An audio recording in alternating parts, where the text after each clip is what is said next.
You don't know who I am, but I know all about you. I've come to talk to you tonight about the things I've seen. I've come to set the record straight. I've come to shine the light on. Let me introduce myself. I am the cold hard truth. Good evening, folks, and welcome to another segment of the Cold Hard Truth. I am your host, Sandy Hill. Very pleased to be here. Thank you guys so much for tuning in. I got to tell you, some of you are like clockwork. Can we say good evening to Irvelyn? Good evening, Sora. Who else is with me? Give me a little tap there in the message section so that I can see exactly who is tuned in this evening. Yeah, just sending a quick message to my tech support team here. All right, so who else have we got tuned in, guys? Good evening, good evening. Welcome to the program. So we've got a lot to discuss this evening. Just want to send a quick message here that we can jump out of this. Right, so listen, it's kind of crazy. I'm hoping that the quality of our internet maintains itself so that we can have a half decent stream tonight, because as you guys know, this is the one issue that we struggle with. I mean, I really wish there was some better options, but unfortunately we have to wait probably till the end of the year to get internet that's a little bit more stabilized. So we are patiently waiting for that to happen, aka fiber. So a lot has been going on over the last couple of days. The biggest news, I think, between yesterday was really for many, what came as a surprise decision for Cayman 27 to be shutting down operations. And a lot of people were shocked by this. And I think a lot of people are feeling very nostalgic about what the future holds for media here in the Cayman Islands. So we wanted to spend some time having a look at that topic this evening. And to be quite frank and honest with you, there are those of us who actually are not surprised by this decision. And I'm certainly one of those persons, because I've always known that Cayman 27 has never, ever, ever, ever been profitable. So one of the things I want for us to do this evening is to kind of dispel maybe some of the myths that are out there. We'll go through the statements a bit later on in terms of what Hurley's TV and Hurley's media have said as to why the decision was made to close down Cayman 27 after 27 years. And we'll look at some of that. But we do have a guest who's joining us this evening, all the way from, I think Joe's actually in the States. You guys remember Joe Avery. He hasn't been gone that long. Joe recently left the Cayman Islands after having worked here for quite some time, in fact. So Joe's going to give us a little bit of insight from the inside perspective on, just what his opinion is on the situation, perhaps where he thought things started to go downhill for Cayman 27. And of course, we'll be taking your comments. Just remember, you can WhatsApp us at a 324-1612 number. And you can certainly, and I do have some messages that came in earlier today that I want to address. And then, of course, here on the live stream, you can also send us your comments and messages here. So, Joe, I'm just going to unmute you. And then I'm going to do that again. There we go.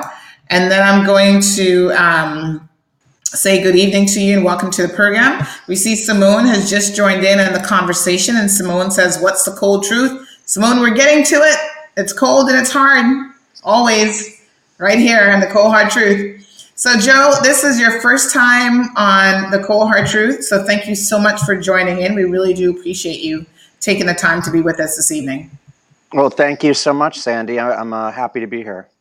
Yeah. So listen, Joe, this sounds like, a lot of people appear to have been shocked by this decision. What I found perhaps most shocking is not the decision itself, because even before Hurley's media made the announcement, my sources did tell me that it was coming.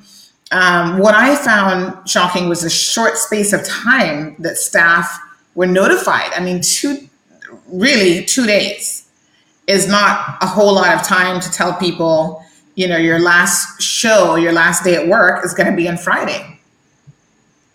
Yeah, the timing sounds pretty rough there to be in a newsroom, but I can understand it. If they gave you a month notice, Mm-hmm. you'd plug out real quick, and there wouldn't be anyone left to do the programming because everybody would jump ship at that point.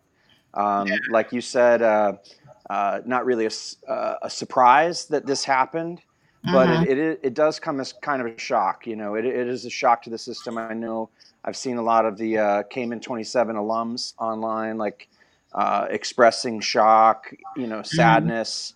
A lot of us put blood, sweat, and tears into that station and making the product great. I mean, uh, Cayman 27 put out a great product. I mean, I've worked, for more than 20 years in television news, and for the bare bones staff that we had, especially in the last couple of years there, where it was just skin and bones, no fat to even trim.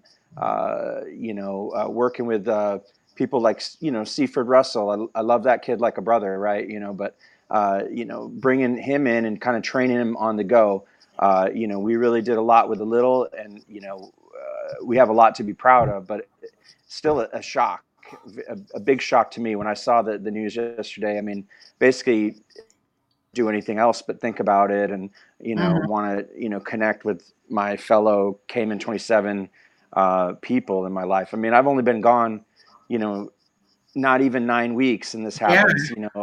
I mean, there were dead canaries all over that coal mine. There was writing all over the wall, big Mm-hmm. fonts too. But, I mean, I didn't know it would be this soon. Yeah. Wow. What in your mind, when you talk about the writing has been on the wall? I mean, I've heard that in relation to Cayman 27 for a very, very long time, even before Hurley's Randy Marin acquired Cayman 27. So Mr. Marin himself has admitted and has said Cayman 27 has never been profitable. And it was always being subsidized by its parent company. So, it started out with Westar, and then Westar got bought up by Logic, then it was Logic. And then Mr. Marin decided to purchase it. Just remind us exactly, Joe, how long were you there for? I joined Cayman 27 in January 2014. So I moved here, never set foot in the Cayman Islands. I flew over on a plane. Ben Mead picked me up at the airport, went straight to the station, and got to work. Mm-hmm. So that was, the end of what I would consider the golden era of when we were Mm-hmm. still part of Westar. I remember, being on the ground and meeting people, hey, who are you? What do you do? I work at Cayman 27. They're Mm-hmm. like, wow, you are lucky to work for a great company like Westar. And they treated us really Right. great. I mean, I was there at the very end, but they had quarterly meetings where it was rah, rah, rah. Mm-hmm. We love you. We appreciate you. I remember one of these quarterly meetings, and I guess they did this every 3 months, right? But uh, they would give out a Cayman Airways round trip flight to one employee as like the employee of the quarter. I mean, it was the morale was high. We had a huge staff in the newsroom. Let me try to see if I can remember all who we had when I got on the ground. It was, I guess, Tammy Suleiman would have been the senior reporter at the time, kind of the role I ended up filling. There's Ben Mead, the news director, April Cummings, of course, as the kind of the station manager. We had Paul Kennedy, who was, a workhorse. Mm-hmm. Marie Claire. We had Edlin Ruiz. We had Vanessa Hansen. We had Mm-hmm. Delisa Hernandez. We had Mona Wow. Lisa Tatum. Uh, Plus, the behind the scenes people, Leighton Peterson, among them, Leroy was there. A lot of these guys that got laid off, the Caymanians, I'm assuming were there when I got there, because the Yes. backbone of the station, the real backbone of the station were the people you didn't see on the news Right. at night, and those are the guys and women that I feel most for in all this. But, a few months in, they had a staff meeting and announced, this was at the time they were pushing that idea that local TV is in jeopardy. They were running ads. April Cummings, obviously very instrumental in getting Cayman 27 together. But I mean, she was working to, save the station even then. Okay. At that time, then we got sold and bought by right there. Like, I think when they came in, it was, I was fearing for my job being the new guy in, first in, first out, you'd think. But they cut. I think Vanessa Hansen quit to save other people's jobs. Because she'd been there a long time and had a big salary. I mean, the salaries were better back then. Right. When Logic took over, because I guess Westar thought it was a point of pride to have a television station that was, Right. Carrying that beautiful Cayman Islands banner. Really proud to be Caymanian local news, right? Even though they had some other flavors in the pot there, but Logic didn't see it the same way. Once they saw the balance sheet and realized that Cayman 27 didn't make money, it was like a bloodbath in there. And that list of names I read off is not a complete list, but by the time that Logic got us, it was really going downhill. Morale was bad. People were jumping ship. People were getting fired. It was sad times. And pretty much from 2015, whenever the Logic sale happened on, I went to work under the assumption that this could be my last, and that's just kind of the way that television news is anyway, even in the States. Like in stations there, every place I've ever worked at gets bought, and then they have a wave of cuts, and it's do more with less, and it's not good for morale, and it's not good for the product, at the same time. So could we say, Joe, just based on what you've just said and what you've shared, and I've done some research, just knowing how media is transitioning and what's happening in the space of media, I think it's transitioning a lot faster in the past 5 years than it did 15, 20 years ago because of the advent of technology. So is it fair to say that part of probably what has happened with Cayman 27, despite it never being profitable ever, is just a sign of the times? And it's just, well, I'd say so. I mean, it is part of the sign of the times. Technology, on one hand, it's great that technology is affordable enough that somebody enterprising like yourself can basically run a one-woman show and engage serious numbers of people, right? I was looking at the graphic on one of the CMR posts, and it showed your engagement numbers were just beating the pants off of the two legacy stations, which became in 27 in the Compass. And the other also rans, like whatever Ralph's trying to do with the Caymanian Times, the Loop, whatever they do. I really never paid them much thought. And then there's Wendy, who's basically a one-woman show as well. Engagement wise, you're beating the pants off them, and it costs a lot less to do your thing than putting one Cayman 27 newscast on the air. So that's and that the technologies go people's hands like that and levels the playing field. But there's also the downside is that what do these big legacy media institutions do to stay relevant and change with the times, right? So the flagship for me, has always been Cayman 27. And you go to that profitability question. I've never been privy to the spreadsheets. I've always just been one to bring the best story to the table, and then cover the hell out of it and be a nuisance to all the lawmakers and MLAs and whatnot. But April Cummings on social media has hinted that maybe there were times where it broke even at least. I don't know for sure, but Her social media post lamenting the demise of Cayman 27 certainly hinted that, maybe it's not as bad as people thought, and you got to remember when Randy bought us, I think that was 2016. We had Discover Cayman and we had Monica Walton there. Mm-hmm. Now, you can't tell me that Monica's channel was not making money. I mean, that's a smart girl, a lot of Mm-hmm. talent. She's basically out there pressing money, with the Right. camera and, her ability to sell, right, and Mm-hmm. monetize, a product, right, So basically, Randy let her walk out of the door, and basically, Wow. you know, that Discover Cayman was really where you could have gotten some money out of. That could have been a revenue generator to support the rest of the Mm-hmm. brands, but they let that crash and burn, Yeah. that's a shame right there. Any idea why that decision would have been made if it was profitable? I mean, to me, that sounds crazy. Well, I think the thing that made it profitable was, you know, uh, Monica, and her Monica made it profitable, right? Like, you can't just pop another girl in a bikini in and expect her to be, you know, the professional that Monica Walton is. I mean, she's very talented, right? Mm, It takes a lot, and I think the whole thing was right. that she wanted a little more of the pie, and Randy wasn't Mm, gonna do that, right? So she walked. She even let the brand that she created.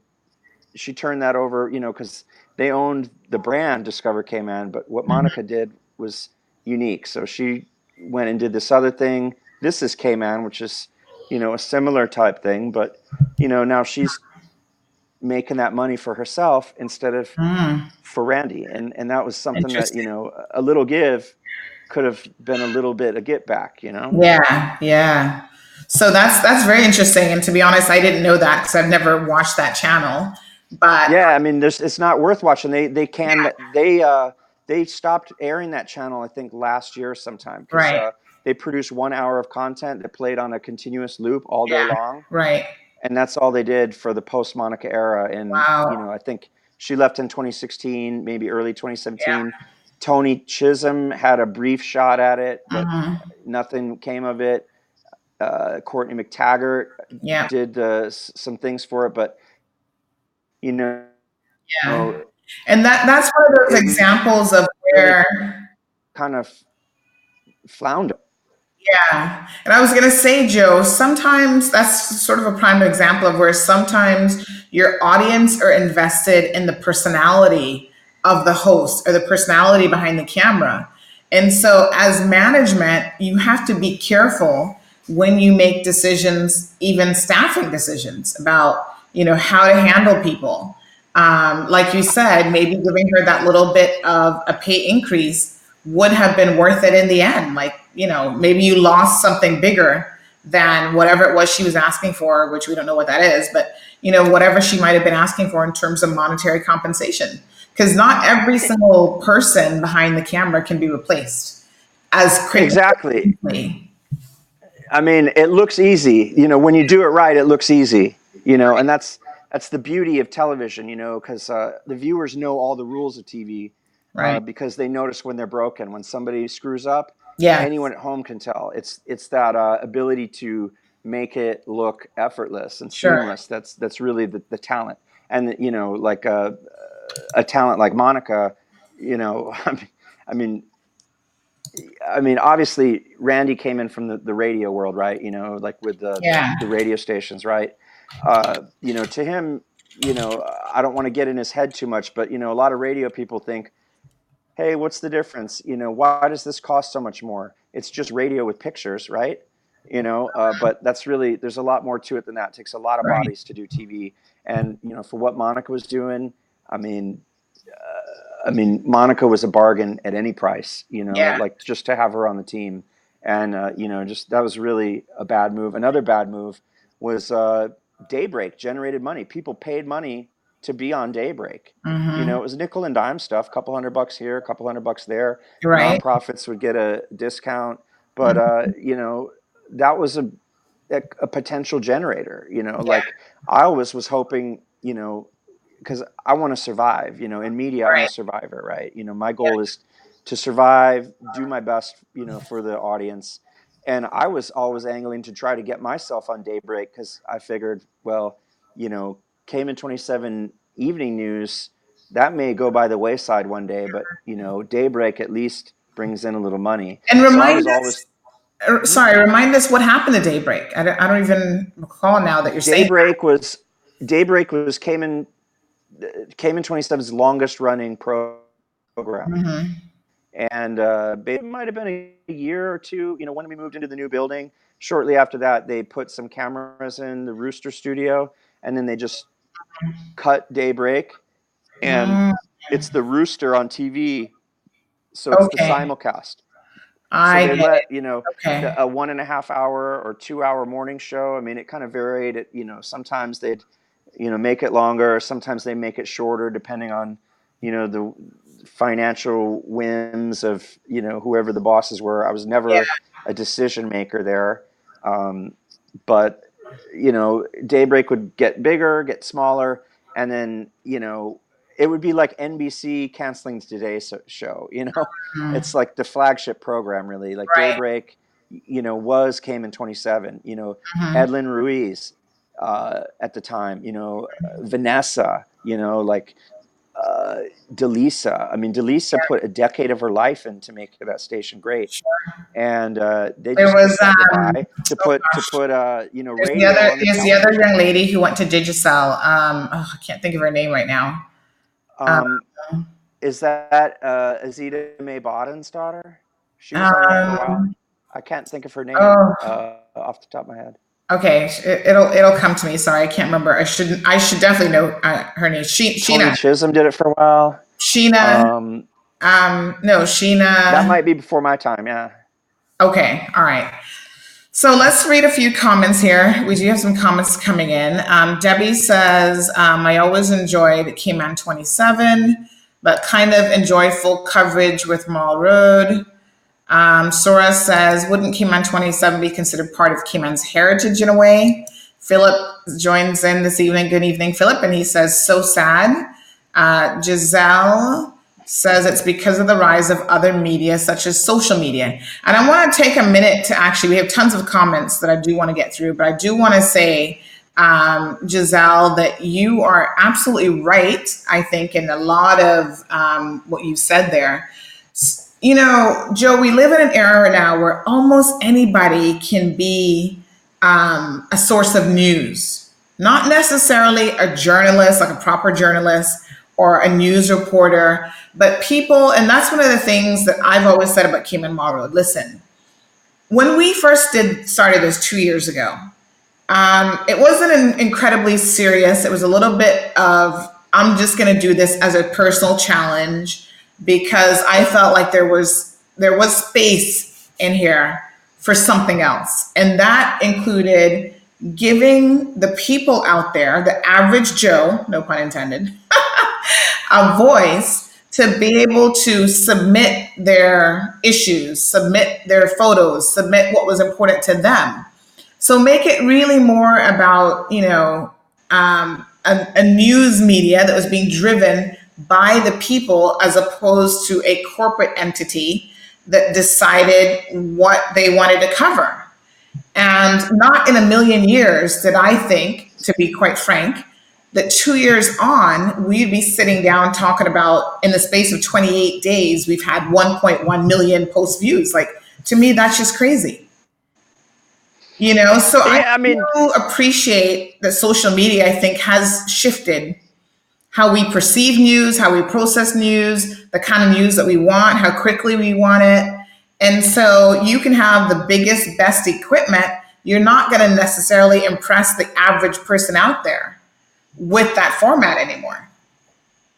yeah. When everyone's got a camera in their hands, anyone can break news. You're right about that. Twitter, the success of Twitter. Yeah.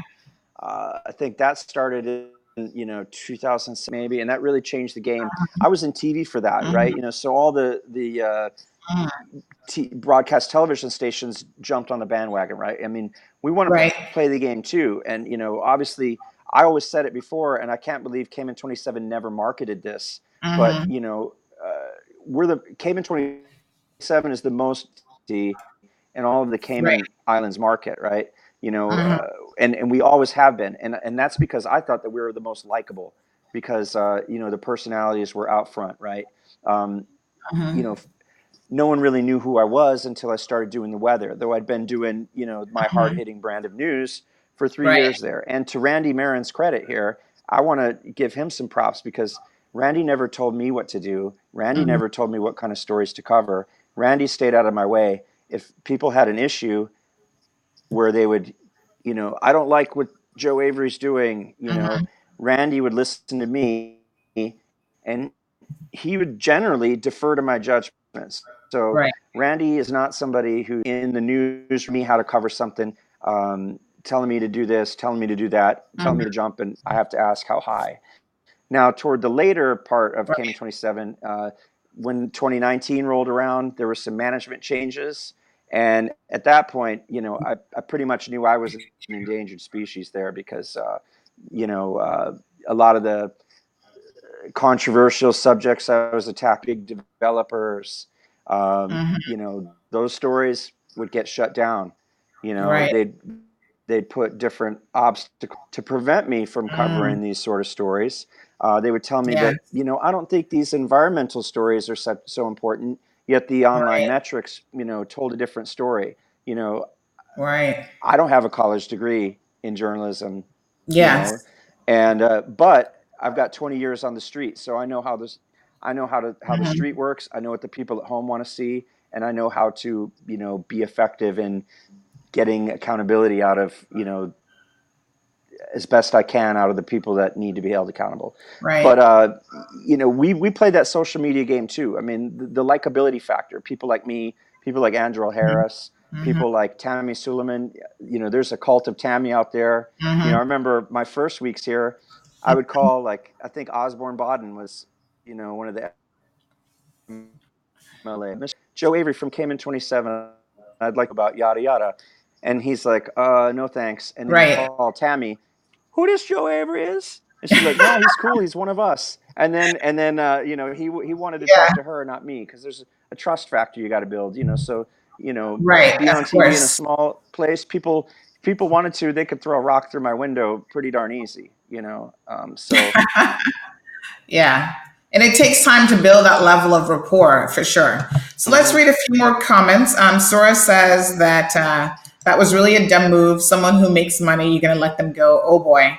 And this is Sora referring back to the earlier situation that you described with Discover Cayman. Giselle says this is happening worldwide. So again, maybe it's not something so unique to Cayman 27, which I think a lot of people are trying to make it about the off-reg and the government. And I think the truth of the matter is we do live in a very changing world, and it's part of what's going on. Leroy says you need to do a Cayman soap opera channel management work. LOL. Okay, Leroy. Kevin Watler. You guys will remember Kevin. He worked at Cayman 27 for a number of years. Kevin says, had some really good days at Cayman 27. We worked hard to build it up. We were the place people got the latest news around the clock, and we had a quality work product. We were doing amazing things, but it certainly changed over the years. And this is a sentiment I'm going to say, generally speaking, have been spoken to a number of ex-employees. And let's be honest, you guys have had people leave, especially during the management changes that have occurred. If you guys remember when Hurley's Media took it over, the website even had a totally different name because there were rumors. And again, listen, this is a law road, so we're going to give you the rumors that are out there. And I'm going to tell you that those rumors, based on the sources that I got them from, I believe them 100%. There was some labor dispute with the guy who was doing all of the web work. And so he kept the old domain hostage because I think it was like kman27.com.ky or something. And then he kept that Mhm. hostage. So there had to be a name change to like kman27.com or whatever. So, I mean, even from So then, yeah, what really hurt out of that was we lost 9 years of archive because of that, because of yeah, pettiness, because of pettiness, because of the yes, little paper, a little bit of paper, right? right. You know, I mean, Yeah. that's senseless. And Cayman 27 has never been great at maintaining an archive. You know, I've Yeah. tried to look at the country's history and reach way back and, you know, find a certain interview with Linford Pearson, let's say, and, Mhm. you know, on the court, on the steps of the LA Mhm. in 1996. Well, you're out of luck because I think a Mhm. lot of stuff was lost in Ivan, which predates me. But Right. also, if you look at the archive, if you want to archive tape before 2012 in the system, you're pretty much out of luck. Now they got stacks of DVDs and old tapes laying around, but I think the machines that even play those old format tapes don't even Mhm. work. So there's a lot of stuff that's just evaporated into the ether, and it's sad Right. because that's part of Cayman's heritage, you Yes, of know. course. But you know, you talk about that piece of paper, aka money, and we know that money makes the world go round. And at the end of the day, just to kind of clarify some of the facts for people who are tuned into the program, when Hurley's Media and Randy Marin took it over, he actually got a loan, because this was put in the public domain, from DART. So I've seen a lot of comments where people are like, oh, you know, DART owns Cayman 27. And the truth of the matter is, DART doesn't have ownership of Cayman 27, but he loaned Randy Marin the money in order to purchase Cayman 27. And at the time, that information, I think, by the Marins themselves was put out there in the public domain because there was a lot of speculation about the acquisition of Cayman 27, especially when the move into Cayman Bay. Of course, you know, people are like, DART now controls local media. What's going on? And, you know, there was a lot of that. But I was a bit perplexed at that time when that happened because I thought if you're going to purchase a radio station or TV station that already has not exhibited a history of making a profit or being profitable, why would you, on top of that, take out a loan in order to acquire it? To me, that didn't make good business sense. Now, listen, I'm no business expert. I've been in business for myself, but I just run a small operation. So I'm no expert here, but just from a logical perspective, I thought that that was a very peculiar way to get started because, of course, you're going to have to service that loan. Now you're operating in the hub of Cayman Bay, which is great office space, but that office space had to be outfitted. You know, that Yeah, costs it was money. not outfitted very well. Presumably, you're paying some sort of rent. Sorry, sorry, It Joe. wasn't I out. didn't. Yeah, sorry Oh, for stepping on you there, but you know the design of that mhm. facility. I mean, the studio's nice. It's a nice looking building. Yeah. The newsroom. We're operating in a large bedroom. I don't know if you've been to the station, but the newsroom where all our desks and computers Mm, were was the size of a bedroom. Right, right. we were really crammed in there Oh, like wow. sardines. It was a lot nicer when we were at Regatta. We had some space. You know, Yeah. we had some personal space at our desks. It made for less fights and brawls in the newsroom. You know, like Okay. people were able to think without, you know, Hmm. having Reshma. I love Reshma, but she types pretty heavy, right? So if Right. Reshma's typing, it sounds like the ceiling could be caving down, you Yeah. know. And if she's sitting like a foot away from you, it can be distracting. I'm trying to Yeah. focus and write my story, and we're all deadline driven people, right? So, um, That's but interesting. Yeah. also one factor, I don't know. I don't think they had codes when 18 Forum Lane. They didn't have the code provisions to account for handicap because if anyone needed to use the bathroom at Hurley's Media, first of all, for Hmm. the staff that we had for radio and TV, they had one men's room and one women's room. If you had a wheelchair, you couldn't even get it inside that bathroom, you know. And Wow. what I've learned through the media is to, you know, to think from other people's perspectives. Sure. And you know, I did a lot of stories about the disabled and people with disabilities, Hmm. and you know, to think that if we hired somebody with a disability, they would have to wheelchair themselves out to another building just to Mm. use the toilet, you Oh, wow. know. Yeah, and there were all often lines. You know, Hmm. I remember the men's room being, you know, like occupied. So we're on the air. I go use the women's room, right? Yeah. You Right. know, just Wow. because you do what you got to do, right? You know, but Hmm.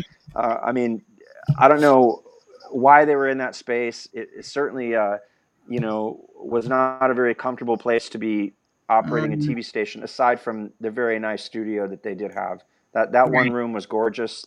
The radio side and the Right. salespeople seemed like they had a nice plush accommodations.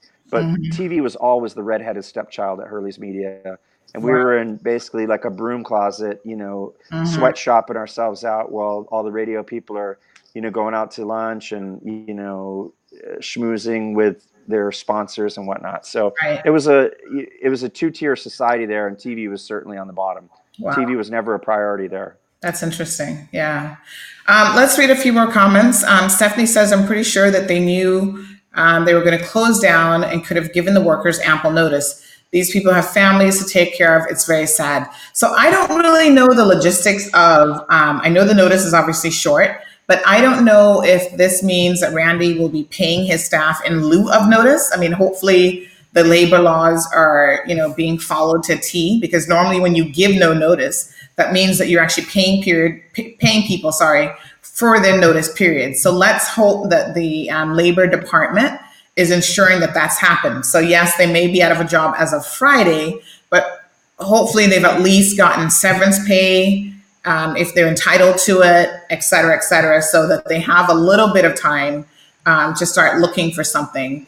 But of course, it's never easy to be unemployed, and it's never easy especially when it's a shock. But having said that, I want to get to some of the other comments that we've had come in our other platforms, because people have said to me, listen, this is, and someone just reminded me it was Sheena Hurlston. Sorry, I could not think of Sheena's name for a second there.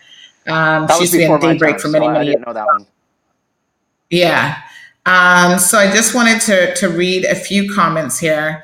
And some of these comments I think are very, very interesting. We did get the comment that there was a sense among some persons that maybe this was some sort of a ploy to get a government bailout, like a last minute government bailout, because essentially what has happened here is Hurley's TV Limited, whatever they're calling themselves, who owned Cayman 27, has not paid their respective licensing fees for like 3 years. And so people are saying, why would you take over a business, know the existing model of that business, and know that you've got these licensing fees to pay, and then not pay them at all, like not make a single payment, not even a good faith payment to say, hey, off-reg, ICTA, we need you guys to work with us, but we're trying to make payments. There were simply no payments made. And so obviously now there was a 4-hour show on this morning on Rooster. And, Mr. Marin got on there himself and he made some remarks. Kenneth Bryan was on there. I think Juliana O'Connor Conley called in. And a lot of people who do watch Cayman 27 are now up in arms that, we're going to lose this quote unquote part of history. And of course, that would have been the expected response. So I have had people saying, I don't know if these people are conspiracy theories, so whatever. But, I have heard people say, was this last minute notice period something that could have been avoided, but it was actually used as just a bargaining tactic? And I don't know that. I cannot answer that. I've spoken to some persons on the inside who said, no, they don't believe that. And then there are other people who say that, they think it's a possibility. But here's one comment that we got. They said, Randy owes the country in excess of $100,000. So I'm guessing now this is the back fee over the 3 years.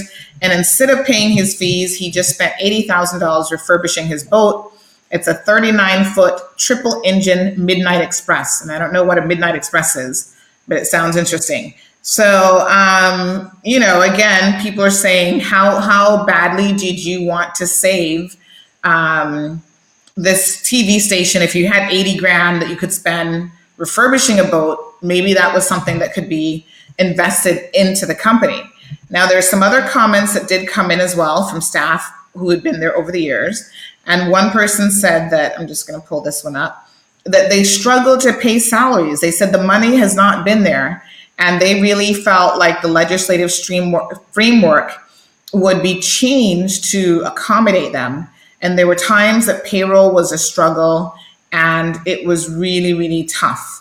And so when they got the enforcement notice, the 1st of August, there was some consultation period that was ongoing as well through the 16th of August.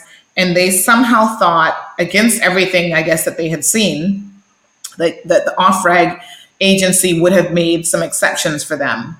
And I guess that just never happened. So, those were some of the comments that we had received. via or WhatsApp option. And another person has said, just trying to find this message here. They have said the media houses around the world has transformed. The disruption, which includes social media and digital outlets, has made it difficult for traditional media, including newspapers and television and radio, to survive. Media companies around the world have had to make hard choices in order to survive this disruption, cutting costs, exploring new revenue streams by way of social media and digital channels, and finding new ways to compete in a massively changing landscape. But one of those choices cannot be refusing to pay your licensing fees and royalties. And just in terms of the point with off reg, again, I did find it peculiar that you would buy a business knowing what the rules were at the time of acquiring the business, time of acquisition, and then somehow think that you could get the rules changed. Like, if they haven't been changed all of that time, did it really make any sense that there was going to be any likelihood of that happening?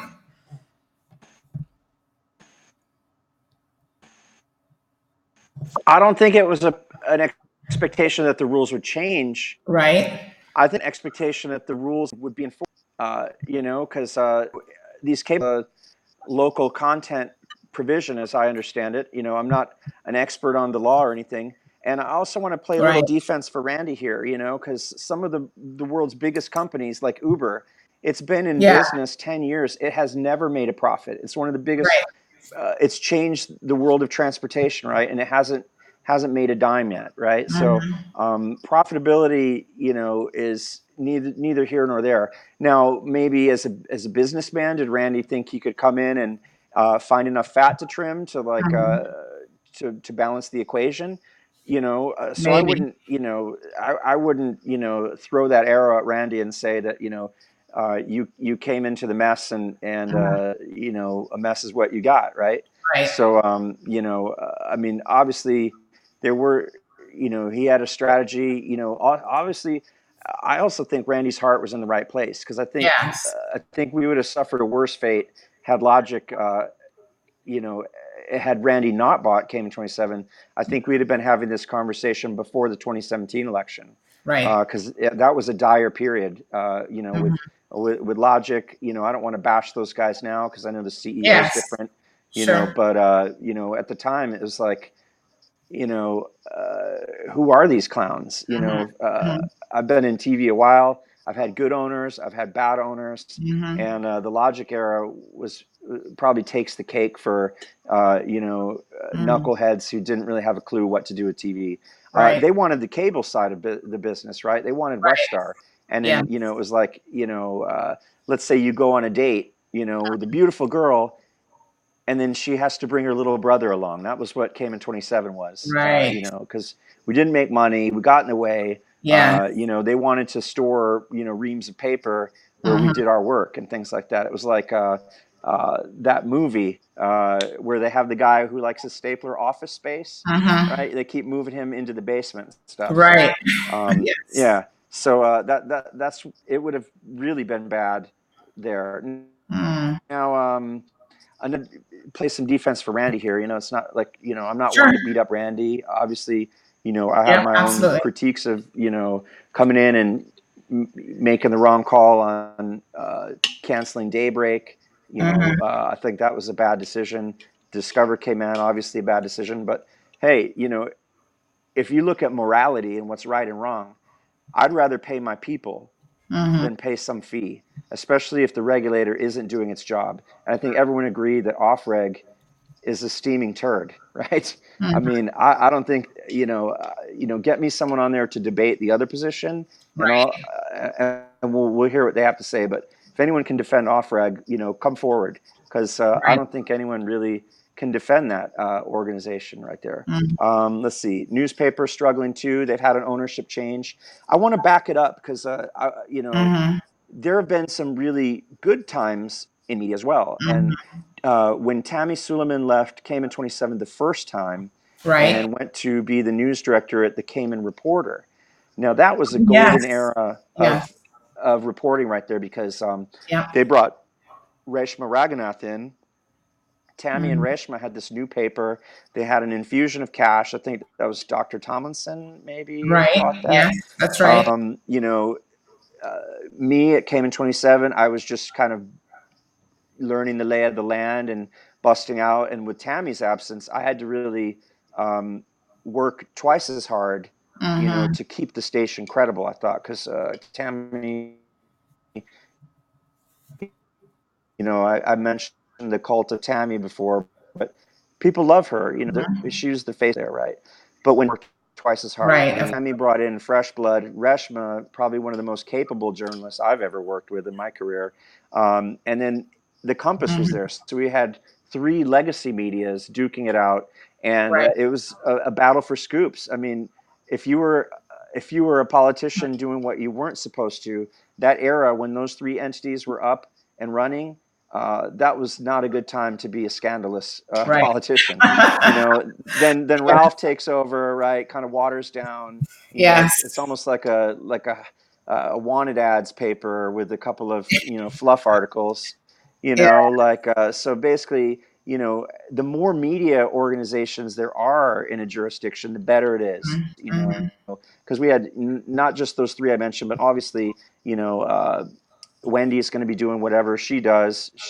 She keeps on keeping on. She's like the Energizer Bunny of you know uh, her brand of news. She's got her people, Hmm. and that wild west of a comment section that they have on there. No one Right. ever commented on Cayman 27's website. That wasn't a place for it. But everyone can find their niche. But the more, the better. And I think right now is a bleak time for Cayman media, with Hmm. the exception of the bright spot that is Cayman Mile Road. Now, you and I have talked, online and stuff, and Sure. you're making strides to improve the product and professionalize the product, and I think everyone should really, get behind that, and encourage you to keep reaching higher. Because people are going to be quick to knock you and bash, and I know you've probably heard insults and Hmm. all the kind of daggers thrown at you. Right. But you're out there, you're a one woman show. You're doing a nice job, and in terms of engagement, uh, with K-Man, you really can't outdo that. So kudos to you for that. Obviously, you Mhm. know, I don't have a degree in this either, so people could throw the same knock at me that I'm not a proper journalist, Right. but it's a results driven industry, and experience is the Yeah. main thing, and you're Absolutely. getting that on the ground. Just like, we hired Seaford Russell Jr.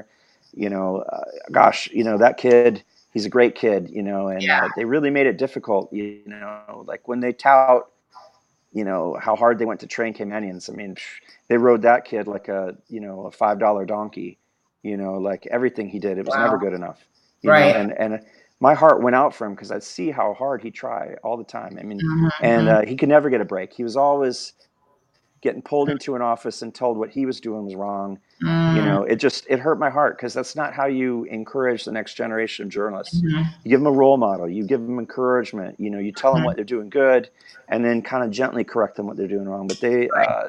they really went with the uh, not really the carrots and sticks. It was just Right. sticks. Wow. but Interesting. there needs to be more people like you. I mean, obviously you probably don't want like someone cutting into your share of the pie, but for the people at home, it would probably be Hmm. good if somebody has a wish to do what Yeah. you do. I think I can do what Sandy does and better. Absolutely. Go Like, for it. empower yourself and go do it. Because Definitely. I've And seen you show up you in know what, Joe? LA with equipment.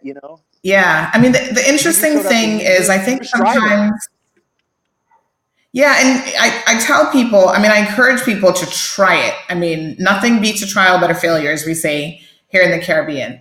So try it. But I think also some people will look at it and think, even what I do is really, really easy. And they don't know what goes on in the back end. So, like I've said to people, I've written for a newspaper at USF when I was a college student. They had a population at that size that was bigger than the Cayman Islands population, and that was just a university setting. I've done work for Desmond. I've done a few things for Wendy over the years, I have done, I'm trying to remember who else I've written for Loop. I've done some stuff for them. So I wasn't a full-time journalist. I've been doing other things, but I've always had sort of that writing background. So my degree is a writing degree. You know what I mean? But I don't think that people need, and this is where Leroy says here that the newspapers are next. I do want to address this because this is something that I actually brought up on in one of her articles this evening. I'm just going to read something here so that people can put this in perspective, right, in terms of what is actually happening in news media. But I don't think the average person out there who's taken news in needs a properly written, APA style journalistic article. The person, listen, most people just want to know what's going on, what's happening right now. Give it to me short and sweet. If you've got some background information to throw in there, we do things a little bit different. We throw in some salacious details that we know people want to know. Like right now, the story that is trending on the website is this story of this little Caymanian taxi driver who sent this Filipina woman $10,000 to build a house because he thought he was in love with her or her body parts or whatever. And people can relate to those types of stories. So yes, we do cover the serious stuff. We know, prison fire guys got promoted. That's great. We're going to give them tons of coverage and kudos. But when you look at the numbers and the matrix of what people are into and what they're reading, it's like a cross between the National Enquirer and Washington Post, and people want a little bit of both. And so when I first started out, I think there were some people who didn't really get the concept and it was foreign to them. And so, of course, they want to label you, well, you're not a serious journalist, you're a blogger, you're this. And at the same time, as the numbers continue to rise, now people have to admit, like, wow, whatever you've done is actually working, and yeah, we cover every little thing. If it's a car accident, if it's this or that. Now, just this morning, we did a story on Cayman News Service. A couple weeks ago, apparently, and I didn't know they had done this until when someone sent it to me this morning. They set up a page where they're asking people to give them tips because essentially they are hurting financially. So they said, if you want to make $1,000 donation, $500 donation, whatever the situation is, they need money because they have bills to pay. And, like you said, Wendy does a lot of the work herself. I know that. And she's running an operation there. But if you're relying on this media platform for your entire financial base and your entire security, that is where it gets a little bit scary. So I can sympathize with what the position may have been over at Cayman 27 from a financial perspective. Because thankfully, I am doing this more as something that I'm just passionate about. It would be good as we start to monetize a little bit to cover some of my expenses, my direct expenses that I've spent, whether it's a camera, equipment, or whatever, that I've actually spent kind of getting Cayman Law Road up and going. But I don't have to rely on it for salary. And I think that makes a huge difference. And one of the other things that Leroy might be alluding to, we saw the ownership of the Cayman Compass changed in, I think it was February of this year. So a lawyer has purchased it from Mr. Legge. And obviously Mr. Bergstrom, I'm sure, is going to do his best with it to try to keep it going. But they have a new editor on board who I understand is going to be changing the format in the next month, more to magazine style, because what they have right now simply isn't working. And their numbers are suffering, and they're going to go through yet another transition when Works makes that job portal mandatory advertising, where you no longer have to advertise in any local newspaper. Boom, revenue disappears. So that's been consistent revenue, I think, that they relied upon. The only thing I think with the Compass versus the Caymanian Times is the Compass has other things. They have a printing company that maybe helps to They buy the ink by the barrel, as you say. Yeah, The old that might adage, help subsidize the other and pay the bills. But Cayman Times doesn't even have that. So if you're relying just on job ads to really tie you over, that's about to disappear really quickly. Yeah, and if you when we talk about the changing times, these are the things that we're talking about. And that opens it up, because this is the Morale Road. Like, if there is a conspiracy theory or a beneficiary of this decay in the media landscape, perceived or real, because there's upstarts like yourself. It seems like the one-man show or one-woman show, as it were, with you and Wendy. Those would be, look, the wave of the future. If you Mhm. say, how can we scratch it out, right? But when you start talking about uh, legacy media in trouble, I mean, the big beneficiary of this is, that conspiracy theory that we all fear in the back of our heads in the Cayman Islands, Mhm. that would be about, hey, there's less accountability, less oversight. I mean, do you have I don't know if Cayman Marl Road is recognized as a media outlet and has credentials to the LA or to GIS press conferences, Yeah. but you got to get that done, Yeah. because And we have done all of if that. they're not recognizing you. Just to be clear, we have done all of that. And again, we've gone through the process where when we go to court, we have, registered as media because those Mhm. things have to be done. So And although because although they're we benefiting from this, they're benefiting from the decay, yeah, because there's a lot of important things coming down the pipe. This referendum issue, there should be people in there watching this. That's a big potential catastrophe right there. right. And if there's less organizations to cover that, if everyone's Yeah. fighting to find a niche in the media landscape, then maybe only one person is reporting Hmm. consistently on these big deal items. And Hmm. already with Cayman 27 in the last year or two, we were stretched so thin that I got alopecia in the 2017 elections from Wow. doing too much work every day, right? Yeah. I also, I want to get back to one point about paying the people, though, because Right. I think I think Randy is a good-hearted person, and I Hmm. think he's going to do the right thing by his people. Right. Because his heart's in it. He did it. He did it because he wanted it Caymanian owned. I'd Hmm. say his heart's in the right place. Randy's not out there looking to screw over people. If it comes down to it, to be a choice between paying some $100,000 fee and paying my Hmm. people, Randy's going to make the right choice, you know, all the day long, and I've got Right. no question that I left. I was waiting Hmm. for a paycheck to show up. That got Hmm. there. Right. He was always a straight shooter on that, and Hmm. I don't want people painting him with the wrong brush on that, Yeah. because he's Sure. a people centric person at the end of the day. And whatever my gripes are about how the station was managed, that was mostly stuff he delegated to people that mismanaged it through the Right. years. Yeah. Well, Joe, thank you so much for joining us this evening on our program. We really appreciate your insight, which I think was extremely helpful. And again, it's a sad situation. No matter how you slice it, there are people who've been there for a really long time, behind the scenes production people, who are now looking for new job opportunities.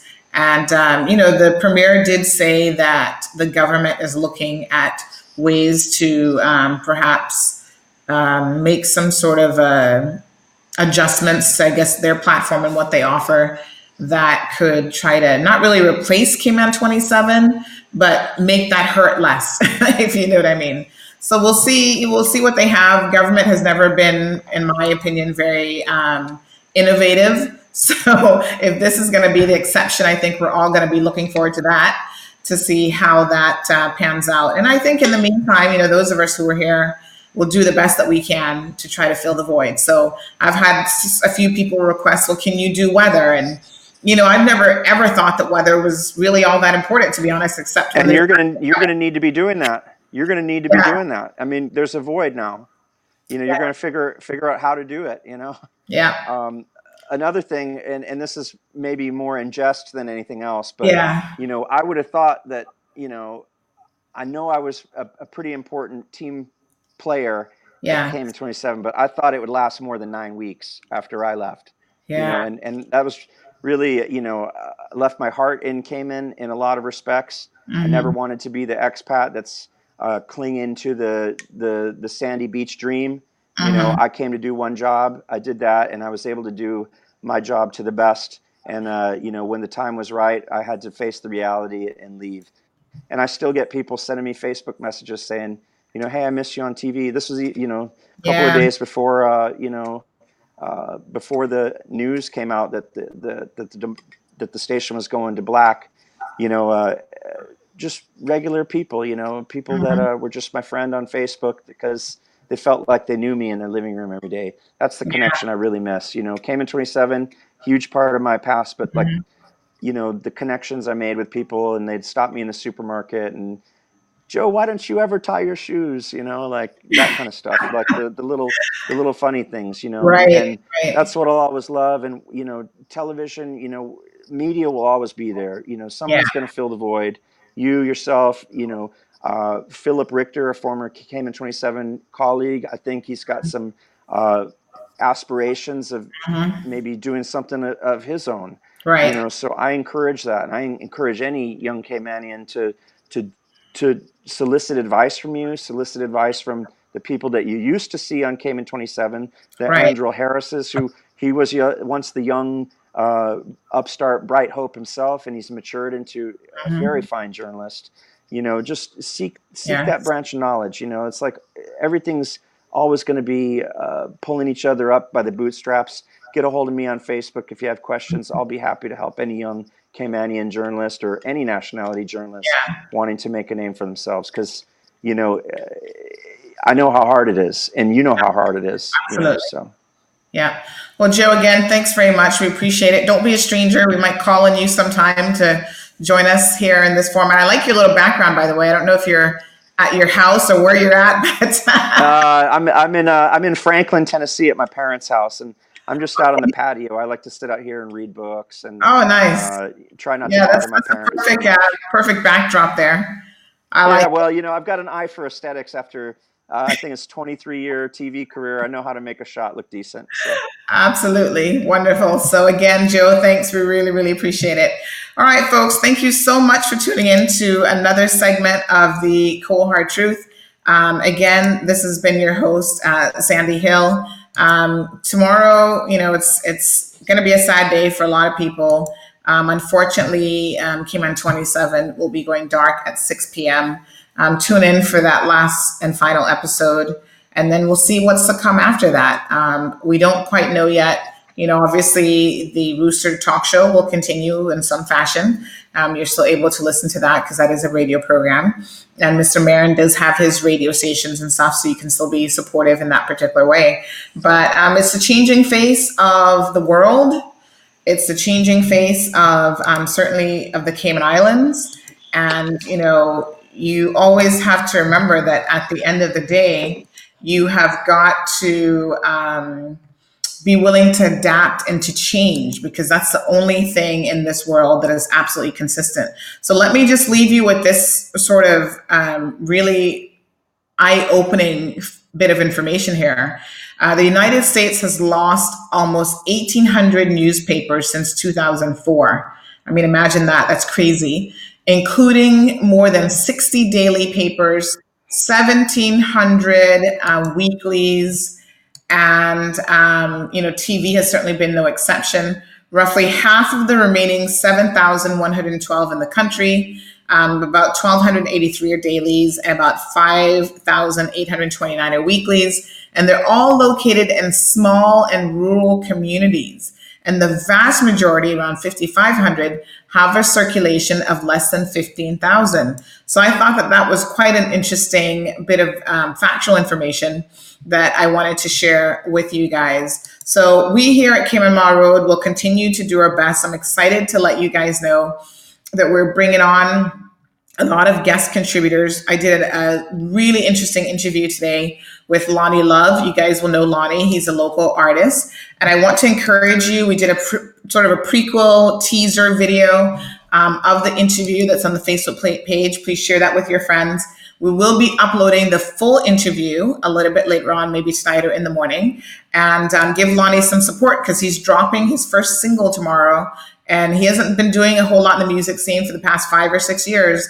But now he's got Goldfinger behind him, and we're going to find out a little bit more about that music production company and the wonderful work that they're doing for a lot of Caymanian artists. I mean, I was proud to go into the studio this evening to conduct that interview and see a lot of familiar faces in there.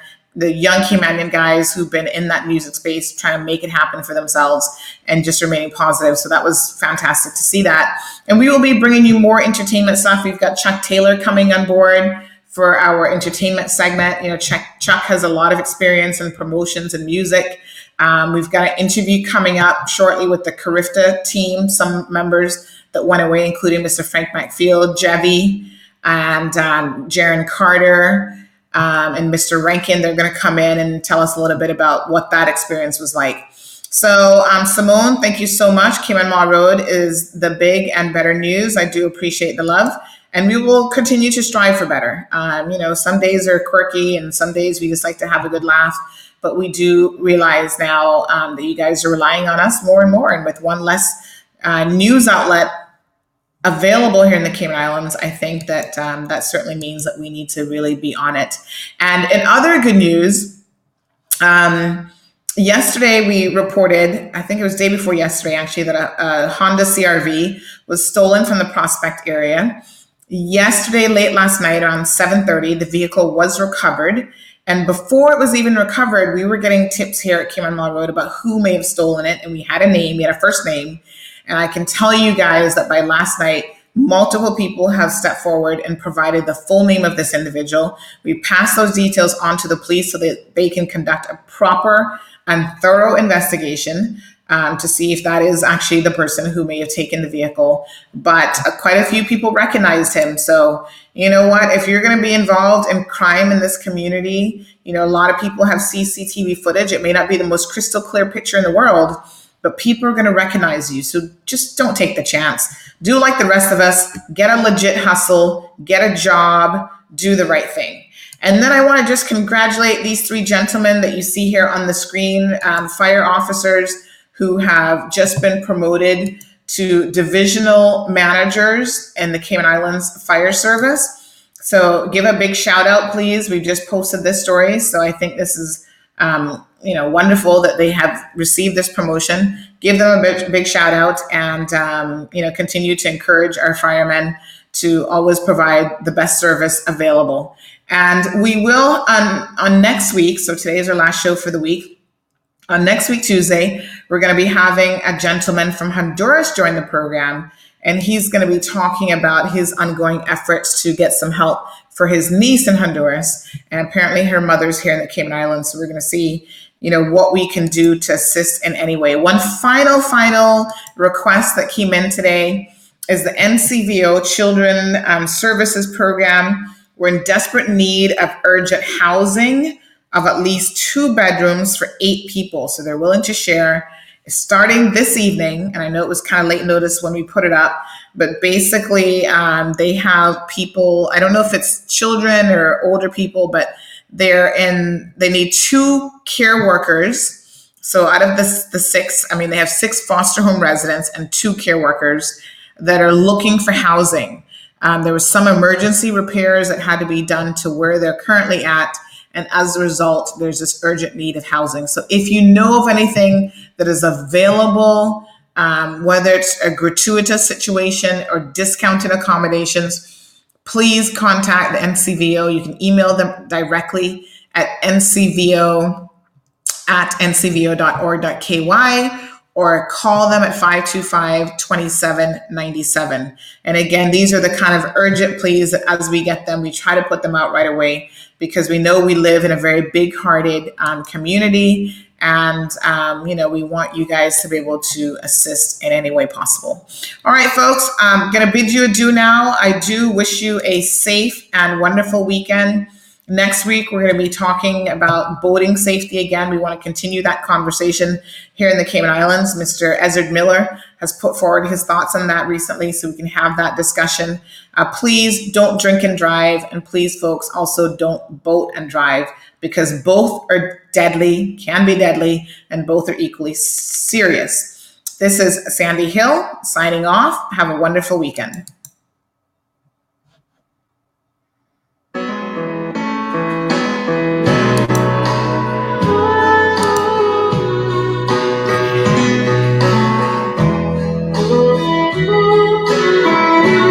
You don't know who I all about you. I've come to talk to you tonight about the things I've seen you do. I've come to set the record straight. I've come to shine the light on. Let me introduce myself. I am the cold